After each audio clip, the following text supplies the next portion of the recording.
Are we back to saying just score 40? I might be. Let's preview Eagles-Bengals Week 8.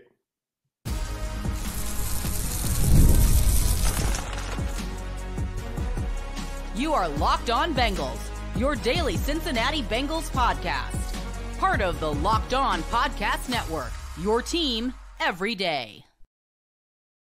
What up, Bengals fans, and welcome to another episode of the Locked On Bengals podcast. I'm your host, Jake Liscow. He's your host, James Rapien. Today, we will preview for you the Cincinnati Bengals Week 8 whiteout against the Philadelphia Eagles at Paycor Stadium. We are part of the Locked On Podcast Network here on Locked On Bengals, covering your team every day. Shout out to the everydayers. Appreciate all of you part of the Everyday Club. Shout out to those of you who make us your first listen.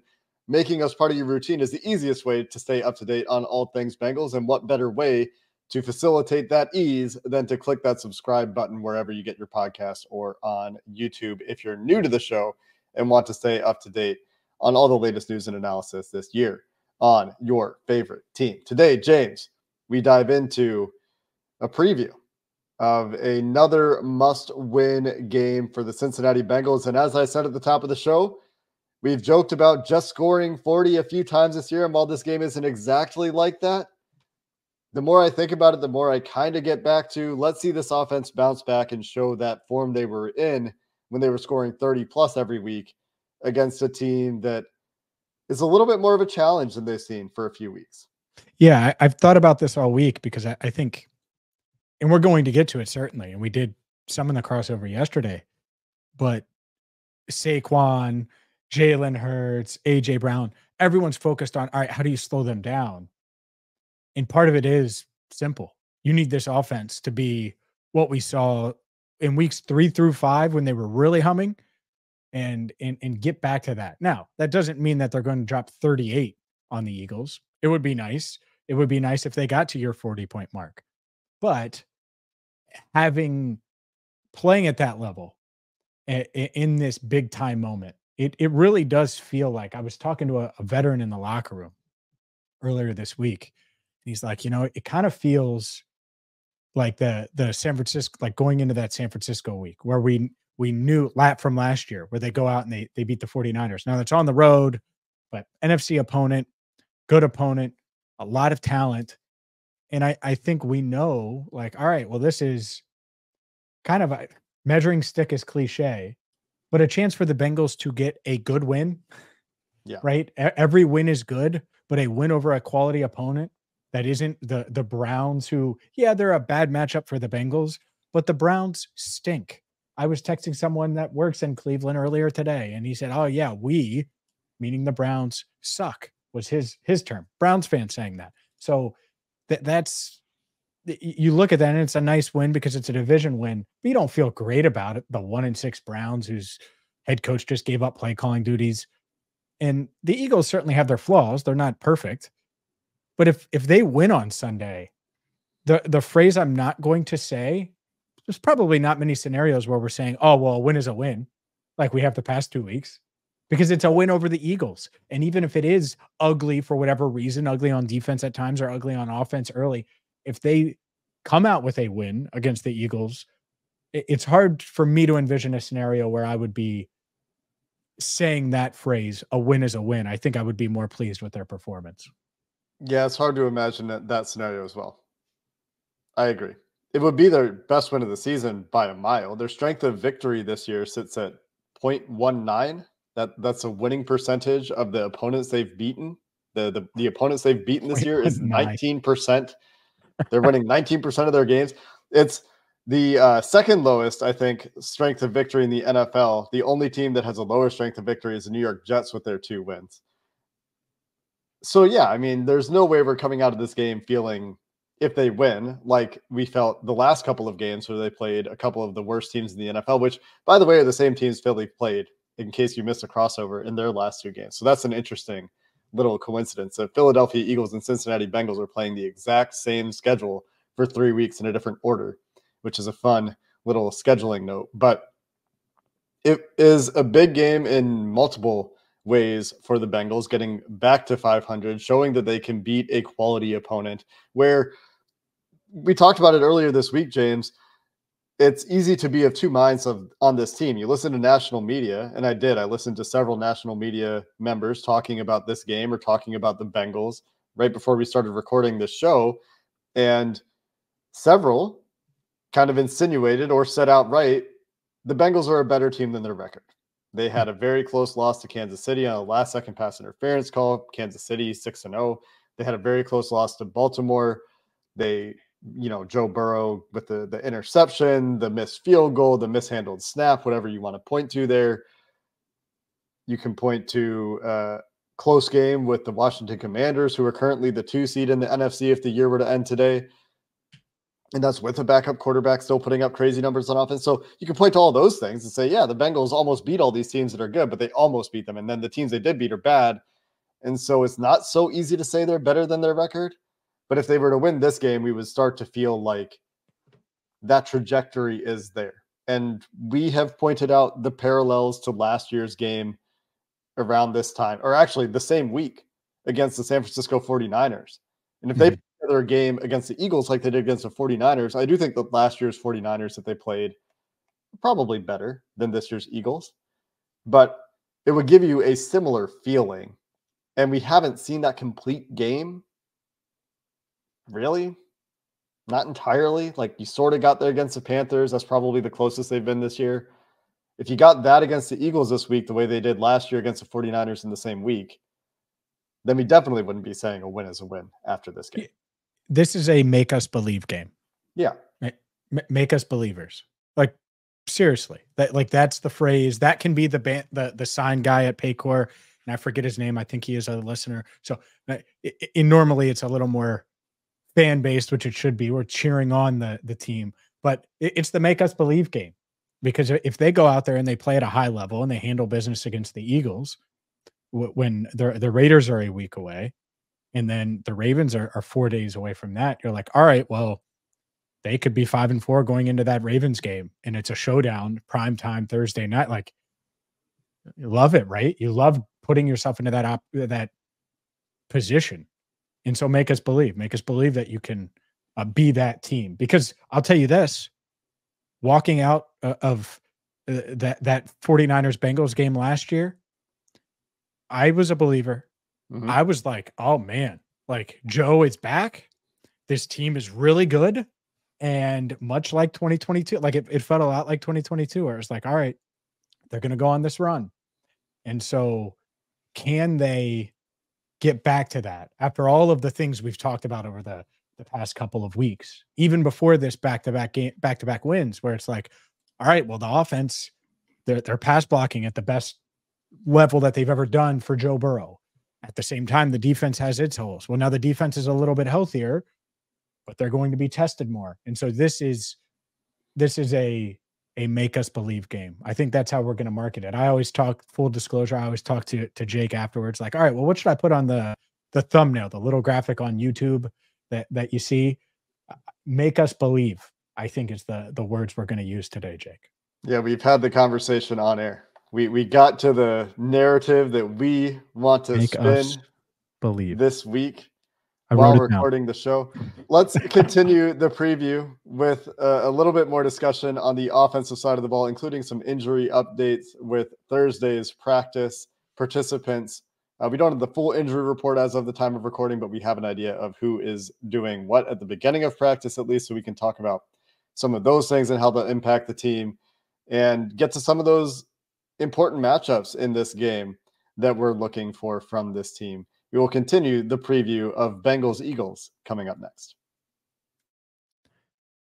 Today's show is brought to you by PrizePicks. PrizePicks is the best place to get real money on sports action. It is daily fantasy that is accessible to all. You just pick more or less on at least two players for a shot to win up to 100 times your cash. You can run your game all season long on PrizePicks. PrizePicks has so many different options, and you can get in on the action in over 30 states. And right now, is putting members first, and it's always put members first. But right now, all withdrawals are safe, fast, secure. And so when your picks hit, you get your money in as quick as 15 minutes.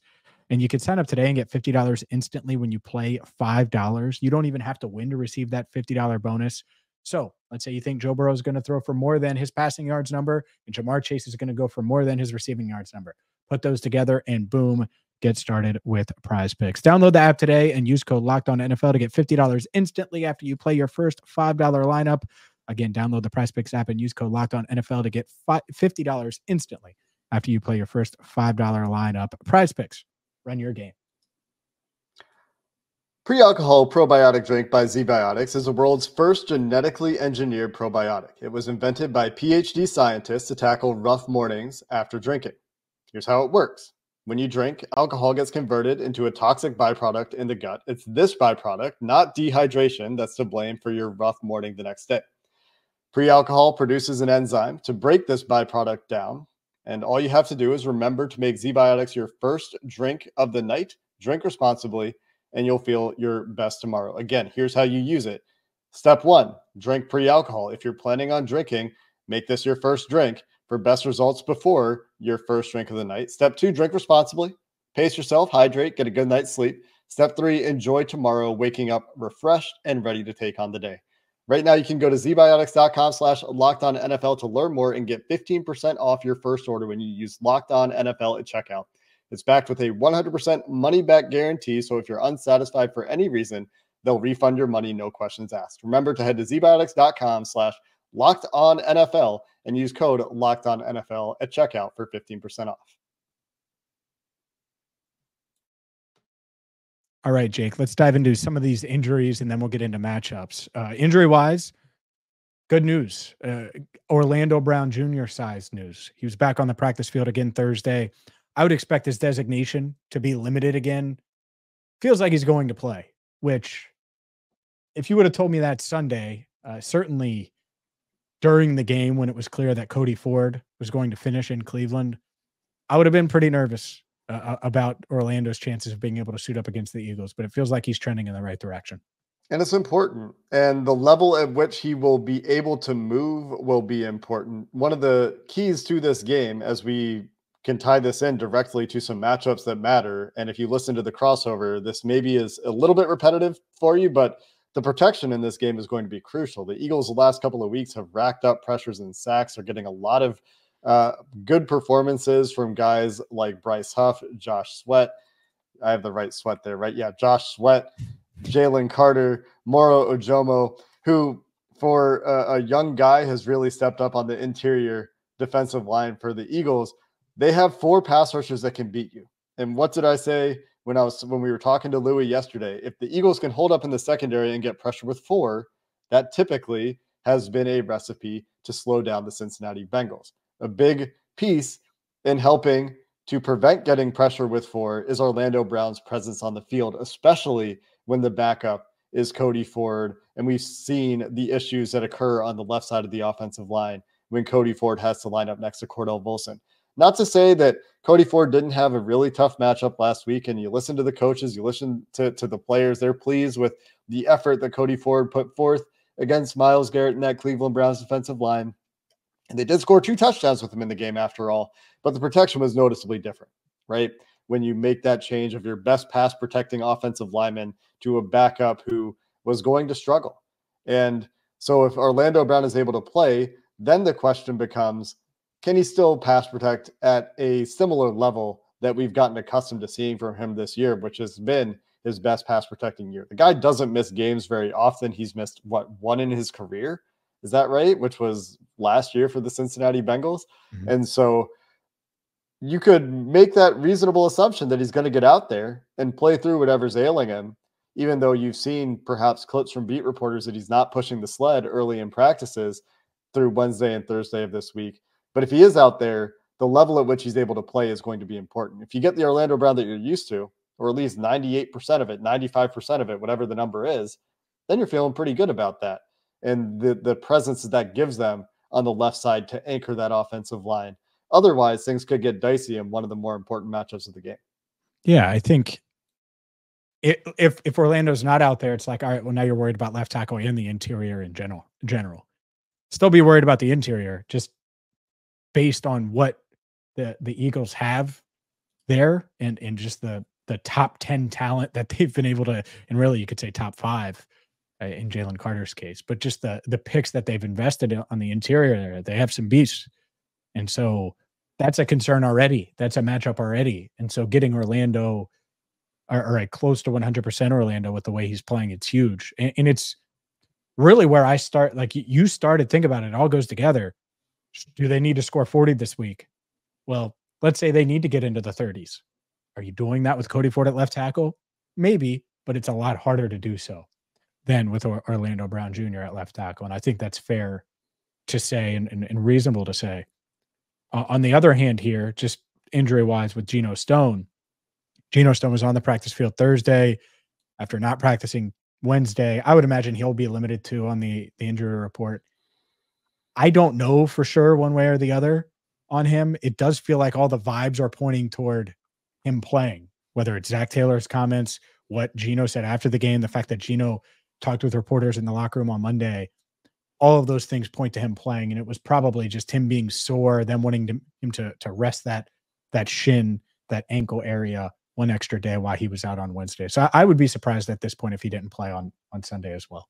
And I think that one's important too. We recently heard from Lou Anarumo talking about how pleased he's been with communication in the back end despite early season. They had some issues there.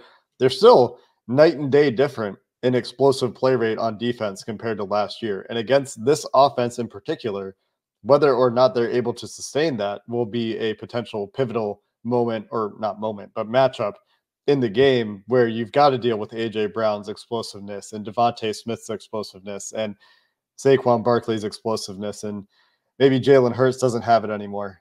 But whenever there's a rushing quarterback on the other side, or a quarterback who has the ability to run, I guess I should say, on the other side of the field for the Cincinnati Bengals defense, it's something that's given them problems. Even Dorian Thompson-Robinson, for all of his issues that he had in that game last week, gave the Bengals problems with his legs with an explosive run. So containing the explosive play, certainly something that we're going to be looking at on defense, something we can even dive further into when we circle back and get more into the defensive side of the ball. But Geno Stone's presence, I think, does matter there with the way things have gone the last few weeks. And again, you can adjust for quality of competition. The Giants didn't have Malik Neighbors. The Browns didn't want to push the ball downfield until the end of the game when the Bengals were playing soft coverage and Jameis Winston enters the game.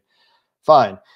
They will be tested this week. I can almost guarantee you, with A.J. Brown out there, and you'd rather have your full complement of safeties. Even if you want to see Jordan battle some, you can still do that. But having the option of being able to continue to play Geno Stone in his role, I think, is important for keeping that secondary moving in the right direction, where they're still going to have issues. DJ Turner still had issues, pass interference flags 2 weeks in a row in or near the end zone. So that will still be something we're going to have to talk about, but Geno Stone being there in the back end to provide that stabilizing presence is still something that I think is better than not having him as an option at all, if he is available.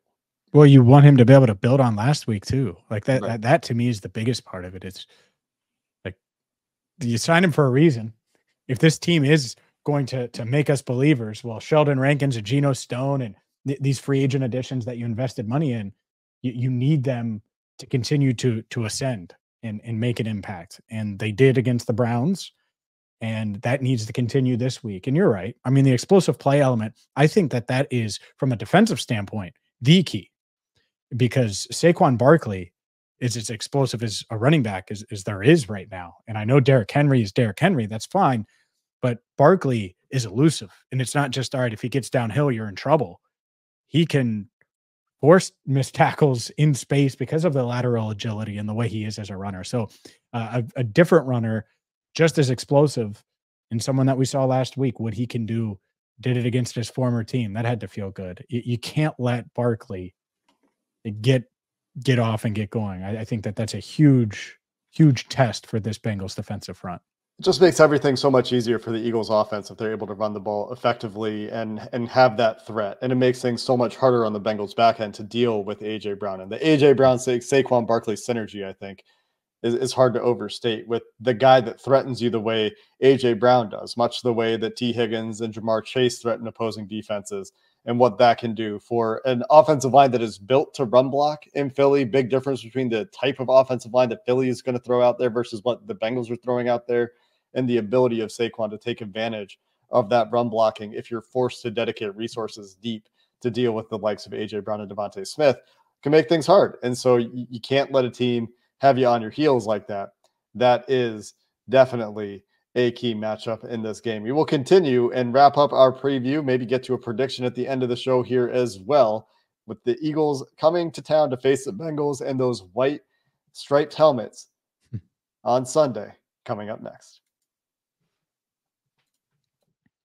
Today's show is brought to you by FanDuel. FanDuel is America's #1 sports book. And right now, the Bengals are 2.5-point favorites on FanDuel. The over-under for Sunday's game against the Eagles set at 47.5.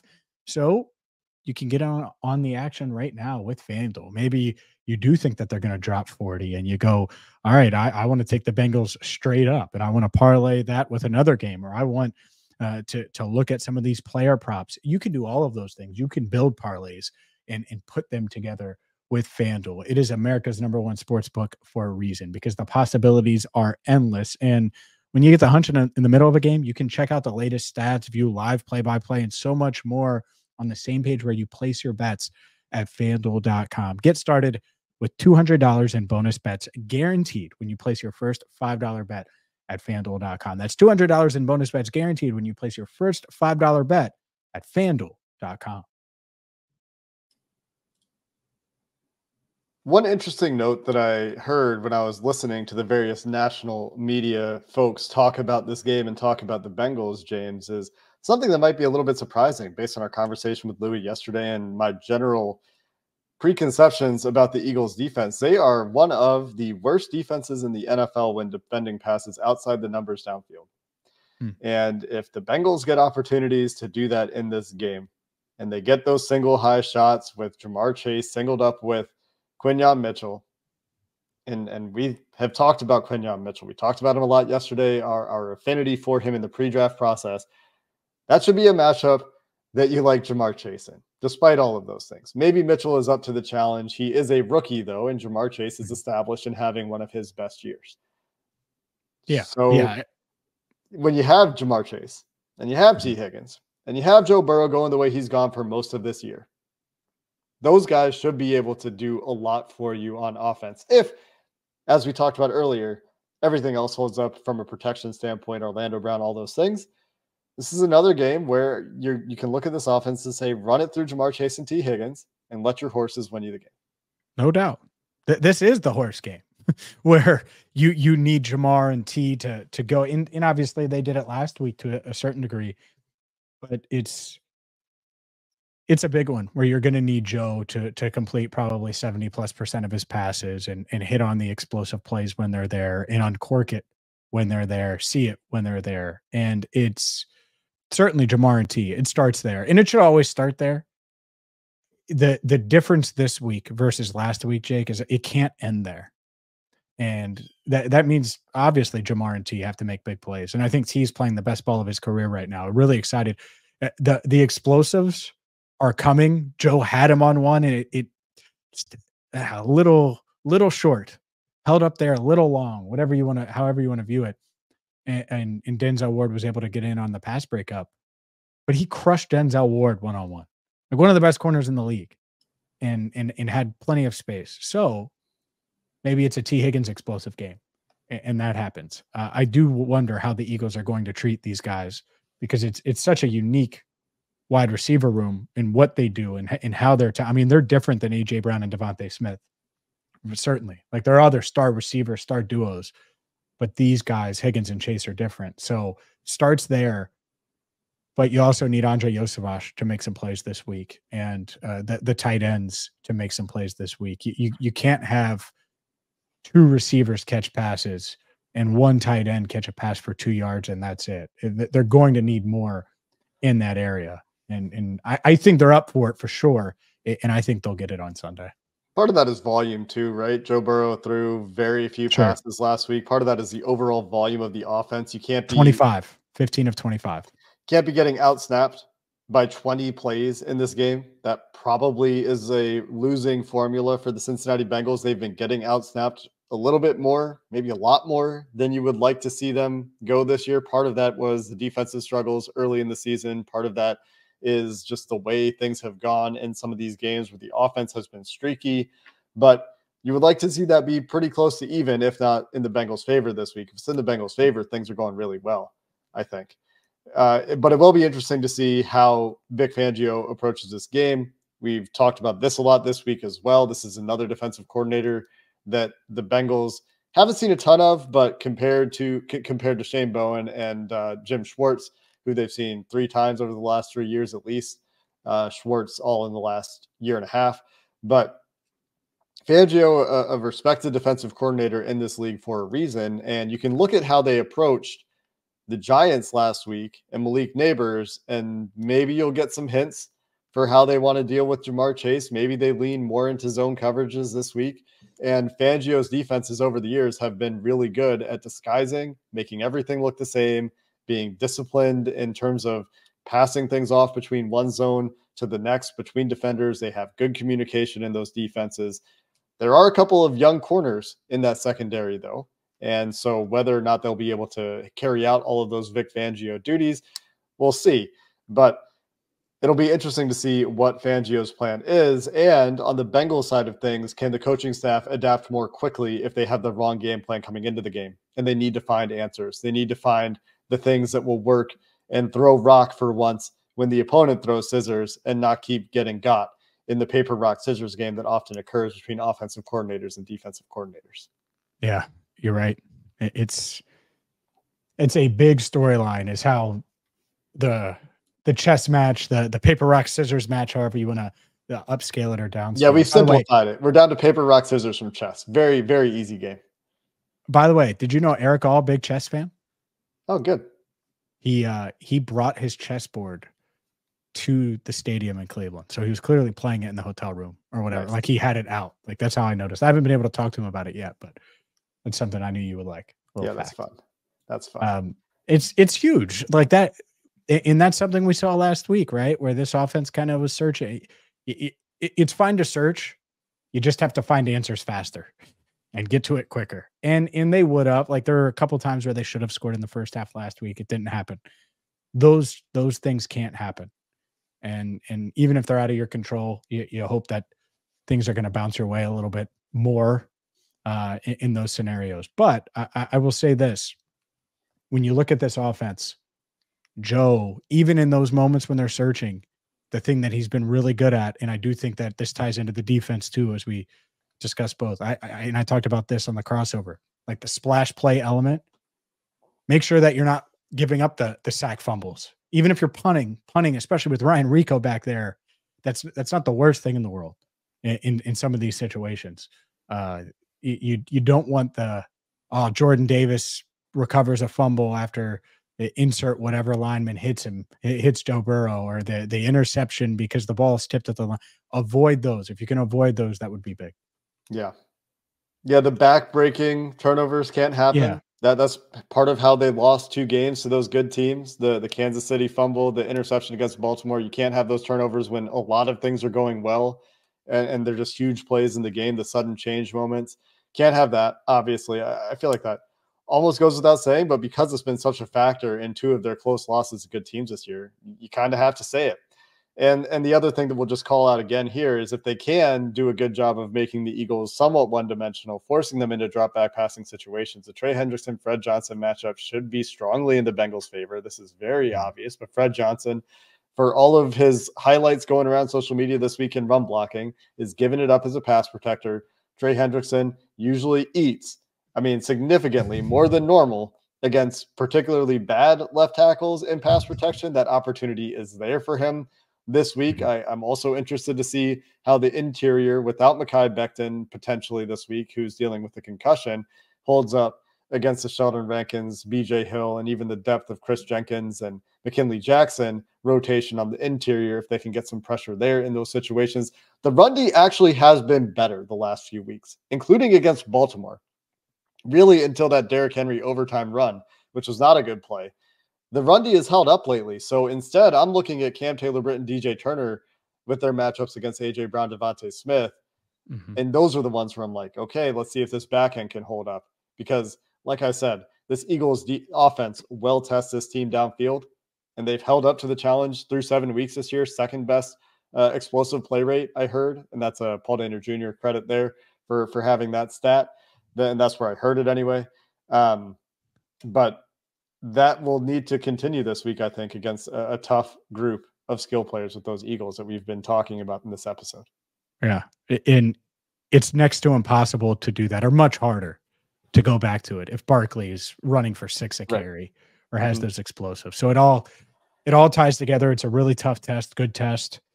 And Jake, do you have anything else? Because I'm about to unleash the prediction here. Do it. All right. I think they do it. Like it just feels like the defense, Sheldon Rankins, BJ Hill, Trey Hendrickson, even Sam Hubbard's been playing much better in recent weeks. The back end coming together. I think they're going to give up some big plays. I think they'll give up a couple big runs and more points. I mean, they've given up 21 points over the past 2 weeks. They're going to give up more than that on Sunday. But you combine that with the way Joe's playing, and I do think the Bengals have the better quarterback. I think Jamar Chase is slightly better than A.J. Brown. I think that T. Higgins right now is playing much better than Devontae Smith. And so I think that the big names for the Bengals are just going to rise up down the stretch. And instead of the other way, where it's the back-breaking turnover, the play where you have it and then you fumble it away for whatever reason, or you bobble the snapper. I think the Bengals play well down the stretch and they get a win. I'll take them 30-27 in a scramble drill down to the finish. I think it goes down to the wire at Paycor on Sunday. Make us believers, right? Make us believers. That's what we're looking for this week. Last note I'll throw out there as we wrap up the show, keeping the Eagles out of ahead of the 6 situations where they can get into 4th and shorts. The Eagles will go for those. That has been something that has extended drives for the Bengals opponents the last couple of weeks at times. They're going to want to get out of those situations if they can help it. And that goes back to what you were talking about earlier with Saquon Barkley. Yeah, Commanders too. Yeah, I mean, the Commanders were the ones where it was just like, man, they cannot get off the field against this team because it was always 3rd and 4th and short.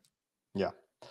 So if they could avoid that situation, that may make their lives easier. Obviously, easier said than done against a team that wants to run the ball, stay ahead of the chains, and is built to do it. But we'll see what happens on Sunday. We'll find out if they've made us believers. Make us believe, Jake. It's the make you believe game. Whiteout. Right. 2024. Until next time, we appreciate you listening to this episode of the Locked On Bengals podcast. We'll be back with you after the game on Sunday. Enjoy the game. And until then, hoo-day and have a good one.